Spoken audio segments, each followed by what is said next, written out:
Hola clase, buenos días, buenas tardes o buenas noches. En este video voy a seguir hablando de unidad 3 y específicamente voy a enfocar en noticias para la semana 11. So for my on-campus class, you're not really aware of the whole noticias para la semana 10 or 11 or 12 because I just tell you that in class. But for my online folks, you're familiar with the list that I have running in the announcements, and this will be part 2 of the Noticias para Semana 11. So it's the same content for both of you all, the both sections, that is. So hopefully this will be of some benefit.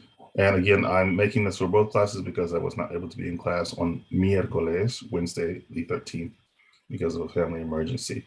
But let's keep this video short and get started. All right, so we need to go to Canvas, and there is Noticias para Semana 11. Online or on campus, you won't see this in your announcements because it's a little bit different. But here we are, Unidad 3, and so it's the same format as Unidad 2, as you know. Of course, you want to focus on prácticas. And I just want to give you an idea of where you should be. We've already passed the días of abril, but I haven't checked them yet. So if you submit them before I get to them and check them, I won't count them as late. So I'm going to just kind of give you an idea of where you should be. If you notice the mini pruebas, just a quick aside, they're always a little bit behind what we've studied, and that's to keep it fresh in your mind. You don't want to just, with a language especially, you don't want to just study it and then say, oh, okay, I'm done with that. Because that's what we do with facts. Like George Washington was the first president. We learn it, we don't need to study it. But with languages, we have to keep rehearsing it in our minds. That's why little kids kind of repeat stuff all the time. They don't know that they're rehearsing it. All right, so let's look at this práctica 12. So the idea is to write a 6 to 8, not 68, but 6 to 8 sentence paragraph describing a friend.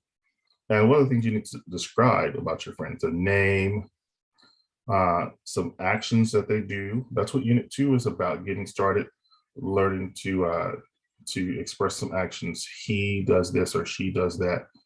Él trabaja, ella trabaja. Their frequency, this is where Unit 3 comes in.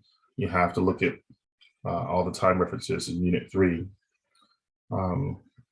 Some actions that they don't do. You can use any verbs in Unit 2, Unit 3, or ones that you know already, right? Maybe that are not in the units. Things that they enjoy doing or that are pleasing to do. Their birth date and their age. Of course, you won't type this in and then type colon, for example, su nombre, colon, Kevin. That's not actually making a sentence. My definition of a sentence, and the true definition of a sentence, don't tell your English teacher this, is the sentence must have, or the phrase must have a verb. If there's a verb in the phrase, then it's a sentence.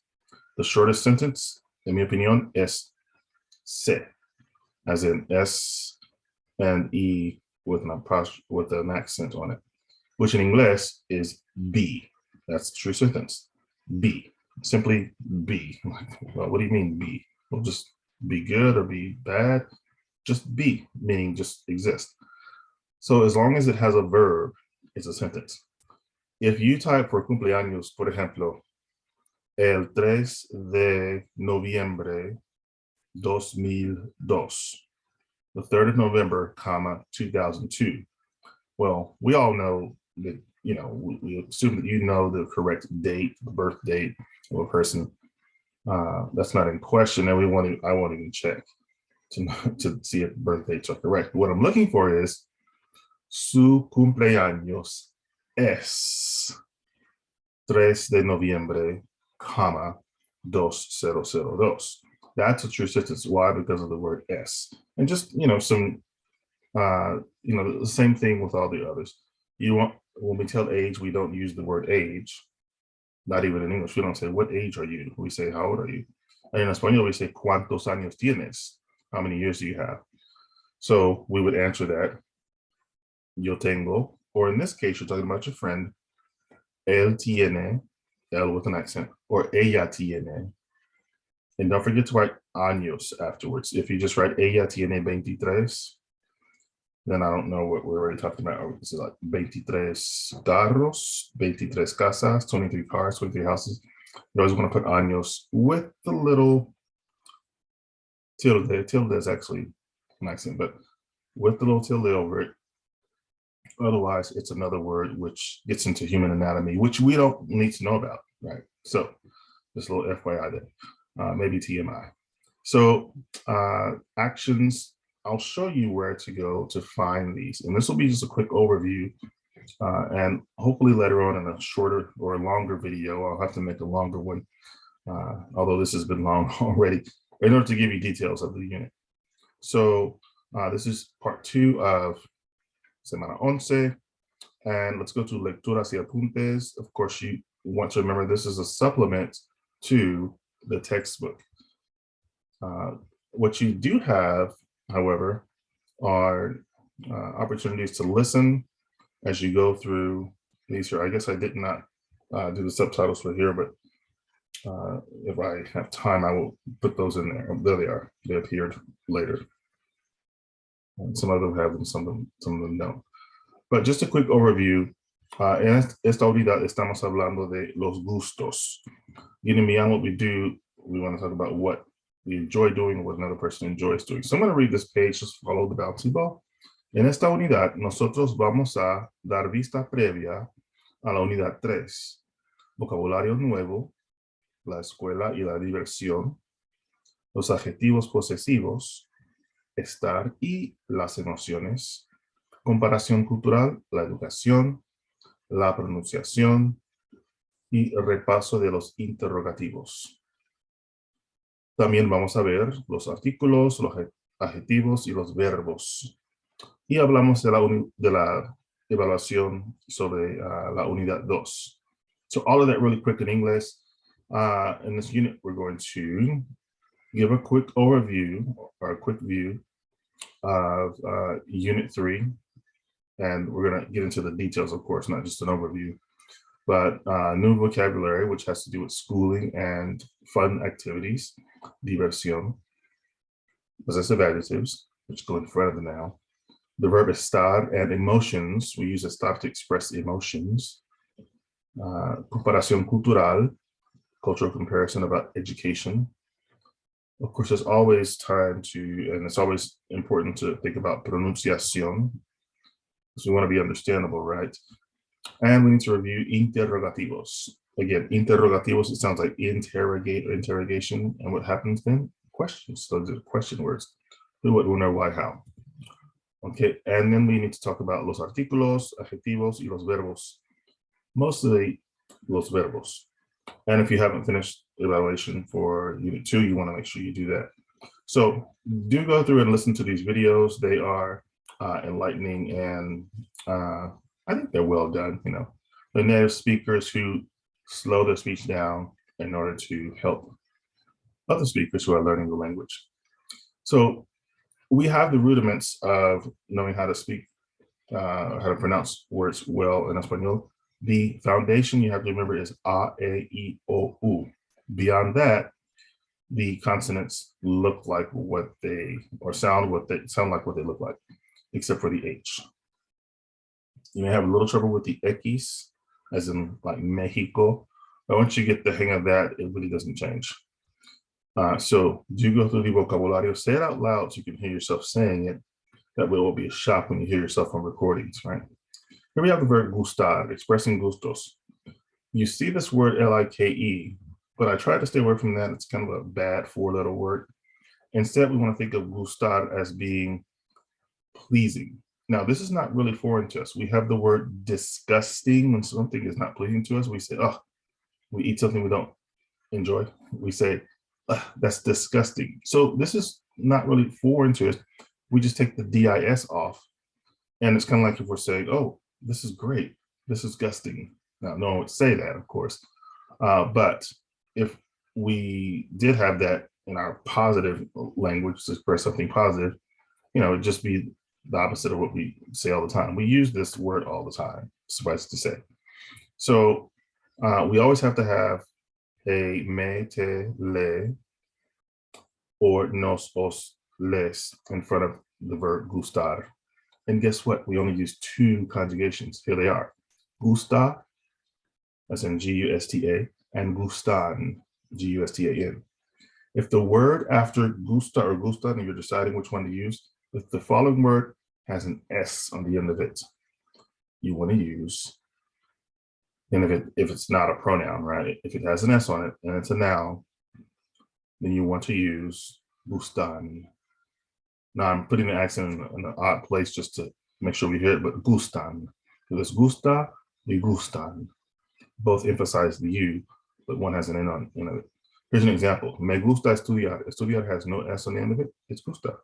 Me gustan los perros. Los, that's plural, so we use gustan. Okay, so here we have frecuencias. Días a la semana, days of the week. Los meses, the months. Y palabras asociadas con frecuencia. So words associated with frequency. So here we have comparación cultural, la educación, sistema educacional mexicana, or mexicano, because system is masculine, the Mexican educational system, el sistema educacional español, y el sistema educacional argentino. So three major countries in el mundo hispano, and we want to look at how they're different. If the link doesn't work here, you want to copy and paste it, and it should work better. Okay, so con la pronunciación, a lot of times Spanish can sound like one big long word run together. That's because the previous word may end with the same letter that the next word begins with, as in Señor Ramírez. That's two words, but it sounds like Señor Ramírez, one word. Perro bueno. That's not the same thing, but the O can run into the U, especially if the B is not pronounced fully, and that's commonly the case. Perro bueno, right? The B is not really, we don't say perro bueno, although we could. Estudiante tiene. The te and tiene, they run together as well. Yeah. So los interrogativos is something you want to pay attention to. Here they are, the main ones. ¿De dónde? We know that one. ¿De dónde eres? ¿De dónde es? ¿Cómo? ¿Cómo estás? ¿Quién es él? ¿Quién es ella? Who is he? Who is she? ¿Cuándo? ¿Cuál? ¿Cuántos? ¿Cuántas? Some of these have gender, as in cuántos, cuántas. Not all of them do. I think that's the main one. So read through the examples, get an idea, and hopefully you can go through some more examples in a later video. So we have pluralización de los artículos, pluralization of the articles. We saw this in Unit 2, so it's really not a new thing for us. But instead of saying el perros or el perro, we could say los perros if there are more than one. La casa, las casas. Same with the indirect or the indefinite ones. Un perro, unos perros, una casa, unas casas. That's just a really quick, superficial example. You want to go back to the textbook to look at more examples, because there it is, indefinite articles, and this is from the text. So we looked at verbs. Sorry, this is going so fast. I just want to make it a short enough video that people will click on it, actually. So we looked at verbs that are shorter or that are singular. In this unit, we're looking at verbs in their plural form as well. It's just 3 more conjugations. And we are looking at the nosotros, vosotros, ustedes, ellos, y ellas conjugations. So an example we will see in the next group of slides. Of course, you want to do those things. So I'm going to exit out of here and go to that next group of slides. And I'm just going to go straight to los verbos. And hopefully we can get a better idea of what we need to do as far as conjugation goes. I'll just run through this really quickly on my way to the verbos. If you're wondering how to format gustar, look at these examples. You gotta have me, te, le, nos, os, les, and gusta. If it's an infinitive or a singular noun, you just use gusta. And this is a typo. It's going to be gustan with an N if it's a plural noun, right? Here it is correctly written.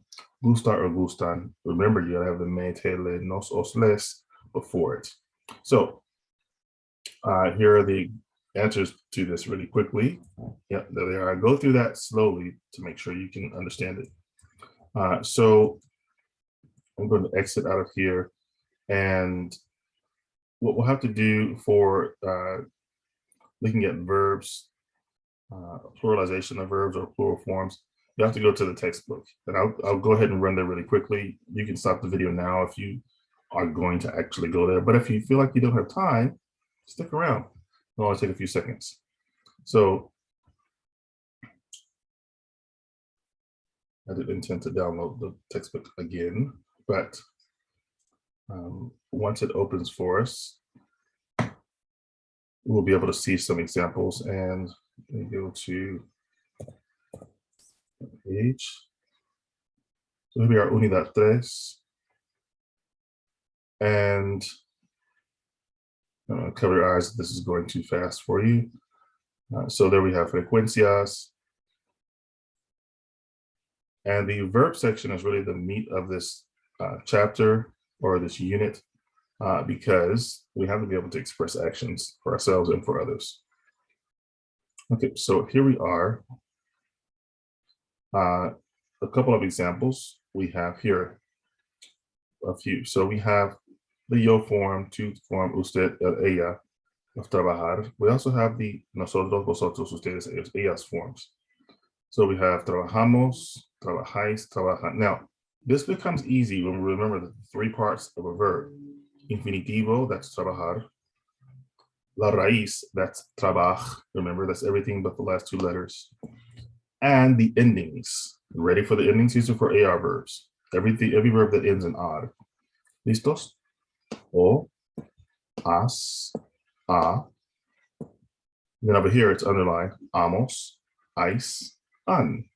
So repeat that to yourself, and you'll get into a groove, and you'll know when you come to a verb like hablar, cantar, tocar, that they're the same conjugations with different roots.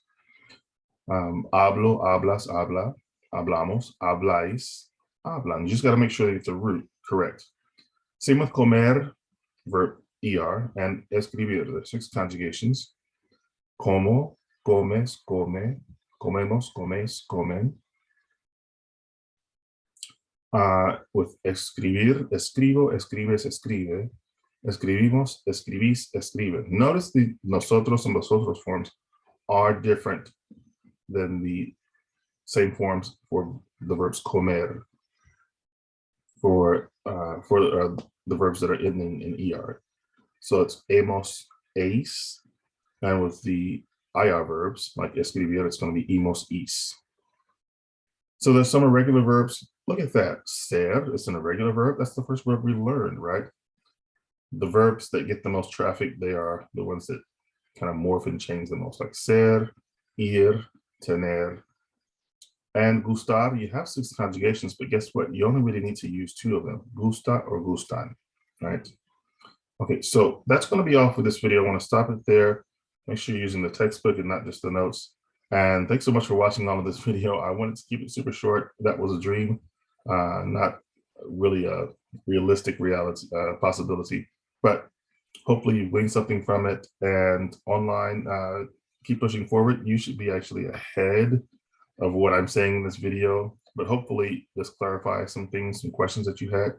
And for on campus, hopefully this helps you to push forward in Unit 3. Cuídense bien, take care of yourself, and espero verles en el próximo video. Hasta luego.